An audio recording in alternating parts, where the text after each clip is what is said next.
بسم اللہ الرحمن الرحیم۔ السلام علیکم ورحمۃ اللہ وبرکاتہ۔ ماہ شعبان المعظم اسلامی مہینوں میں سے 8واں مہینہ ہے اور اس مہینے کو اللہ تعالیٰ نے بہت فضیلت اور اہمیت عطا فرمائی۔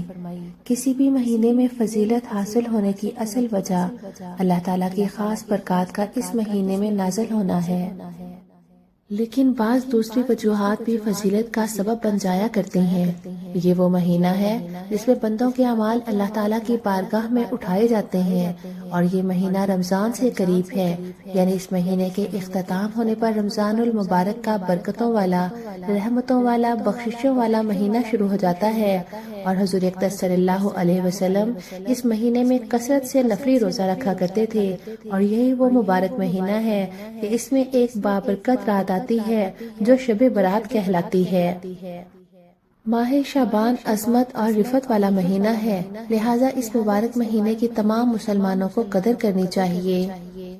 شعبان کے معنی ہے پھیل جانا۔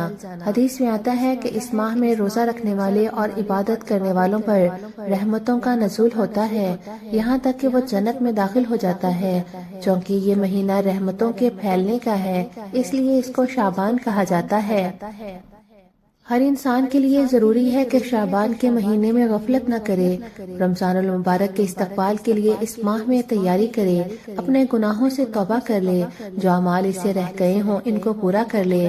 ماہ شعبان میں اللہ تعالیٰ کے حضور عاجزی اور انکساری کرے، سچے دل سے اس کی طرف رجوع کرے۔ اس ماہ کی نسبت والے کی طرف یعنی حضور اقدس صلی اللہ علیہ وسلم کے طفیل اللہ تعالیٰ سے رحمت طلب کرے تاکہ اس کا دل صاف ہو سکے، اور باطن کے امراض کے لیے 2 کام انجام دیں۔ یہ کام ملتوی نہ کریں بلکہ اسی مہینے میں انجام دیں، کیونکہ اصل میں 3 ہی دن ہیں۔ ایک کل کا دن ہے جو گزر گیا، دوسرا موجودہ دن ہے جو کام کرنے کا ہے، اور تیسرا آئندہ دن ہے جو امید کا ہے، اور آئندہ کے بارے میں کسی کو کچھ علم نہیں کہ زندہ بھی رہے گا یا نہیں۔ جو دن گزر چکا اس سے نصیحت اور عبرت حاصل کرنی چاہیے، موجودہ دن کو غنیمت جاننا چاہیے، اور آئندہ کا دن خطرے کا باعث ہے، یعنی شاید وہ دن آئے یا نہ آئے۔ یہی حال ان تینوں مہینوں کا ہے۔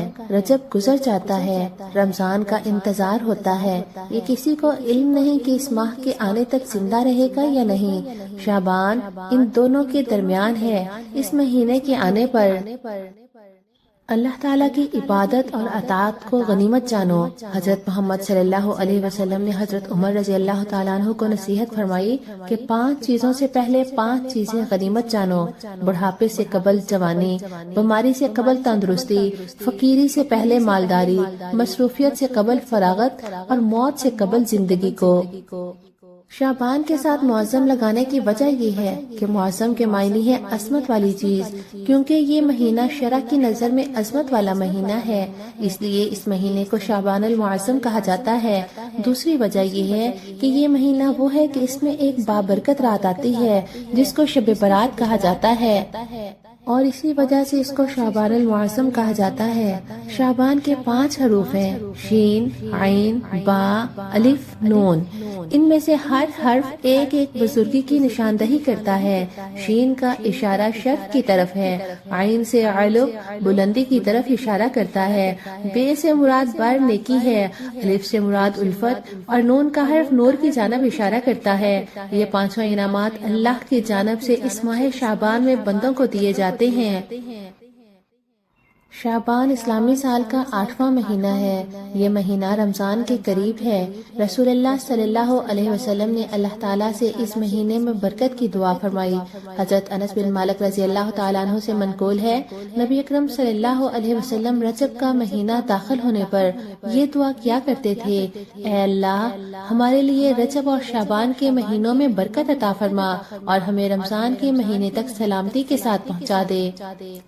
حضرت عائشہ رضی اللہ تعالیٰ عنہ سے روایت ہے، رسول اللہ صلی اللہ علیہ وسلم شعبان کے چاند اور اس کے مہینہ کی تاریخوں کی حفاظت کا جتنا اہتمام کیا کرتے تھے، اتنا اہتمام کسی اور مہینے کے چاند کا نہیں کیا کرتے تھے۔ پھر رمضان کا چاند دیکھ کر روزے رکھتے تھے، اور اگر 29 شعبان کو چاند دکھائی نہ دیتا تو 30 دن پورے کرتے، پھر رمضان کے روزے رکھتے تھے۔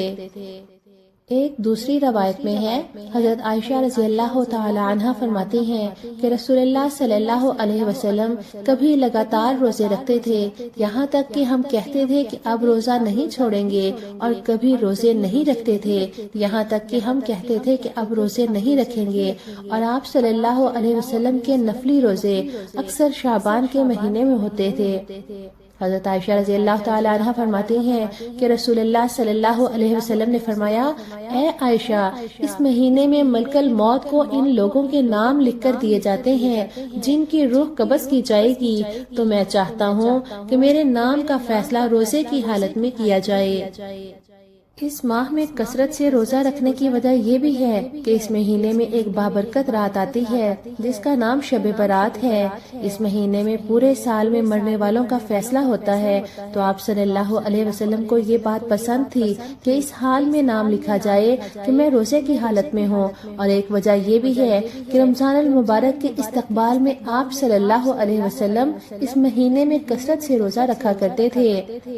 رسول اللہ صلی اللہ علیہ وسلم نے فرمایا کہ مخلوق کی عمروں کا ایک شعبان سے دوسرے شعبان فیصلہ کیا جاتا ہے، یہاں تک کہ ایک آدمی نکاح کرتا ہے اور اس کی اولاد ہوتی ہے، حالانکہ اس کا نام مردوں کی فہرست میں شامل ہو چکا ہوتا ہے۔ شعبان میں نفل روزہ، تلاوت قرآن مجید اور نوافل کا اہتمام کرنا مستحب ہے۔ رسول اللہ صلی اللہ علیہ وسلم اس مہینے میں رمضان کی تیاری شروع فرما دیا کرتے تھے، اور صحابہ کرام کو بھی رمضان المبارک کے استقبال کا حکم فرمایا، چنانچہ حدیث مبارکہ ہے۔ حضرت سلمان رضی اللہ تعالیٰ عنہ سے مروی ہے کہ نبی اکرم صلی اللہ علیہ وسلم نے شعبان کی آخری تاریخ میں ہم لوگوں کو واعظ فرمایا کہ تمہارے اوپر ایک مہینہ آ رہا ہے، اس میں ایک رات ہے شب قدر جو ہزاروں مہینوں سے بہتر ہے۔ اللہ تعالیٰ نے اس مہینے کے روزے کو فرض فرمایا اور اس کے رات کے قیام تراویح کو ثواب کی چیز بنایا ہے۔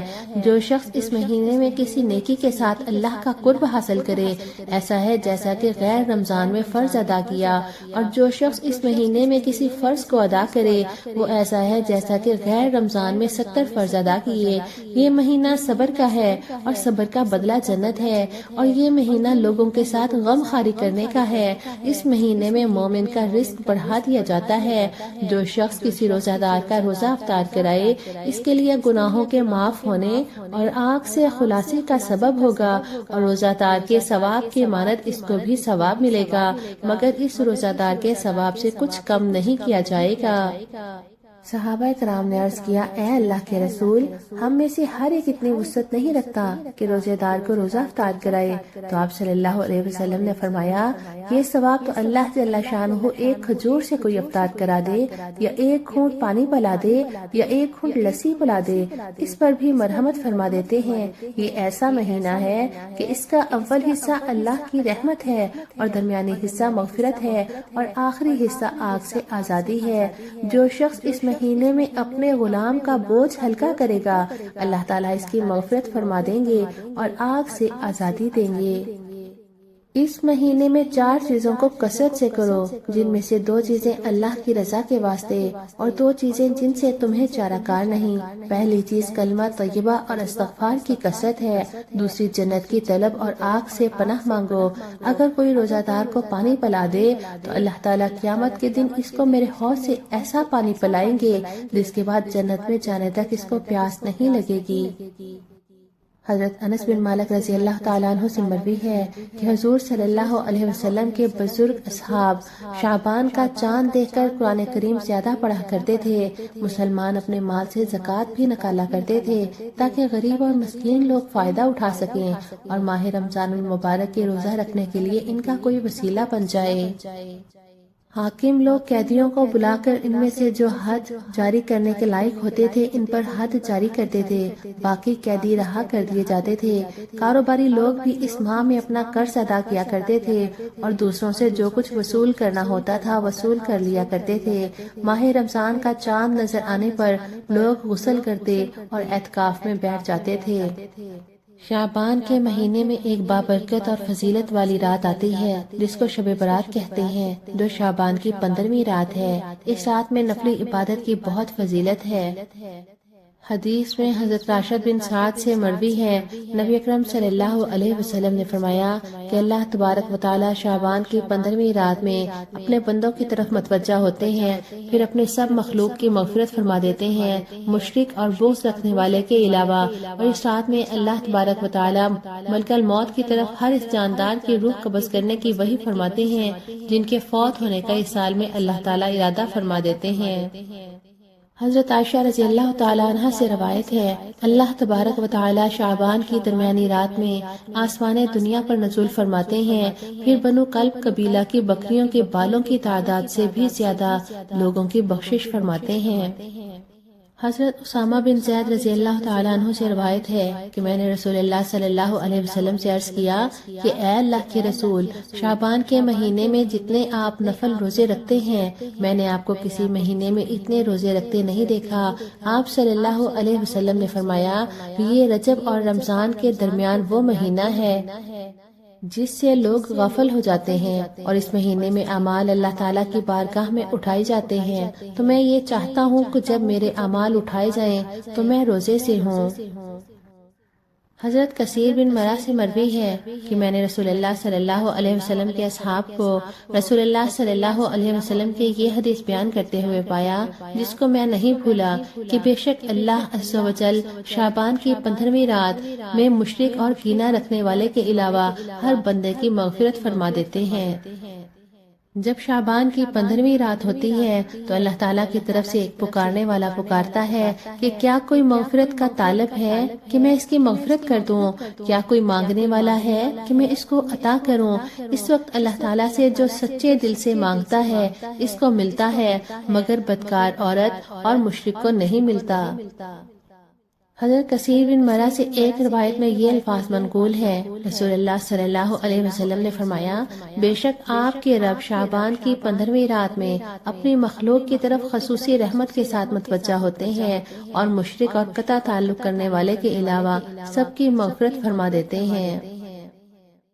آخر میں اللہ تعالیٰ سے دعا ہے کہ تمام مسلمانوں کو شعبان المعظم میں شب برات کی قدر کرنے والا بنائے، اس میں عبادت کرنے والا بنائے، دن کو روزہ رکھنے والا اور رات کو نوافل ادا کرنے والا بنائے۔ اللہ پاک تمام گناہوں کی بخشش فرما کر تمام اعمال صالحہ کو اپنی بارگاہ میں قبول فرمائے اور دنیا اور آخرت میں عافیت، رحمت اور اپنا فضل عطا فرمائے اور قیامت میں حضور کی شفاعت نصیب فرمائے۔ آمین۔ وآخر دعوانا ان الحمد للہ رب العالمین۔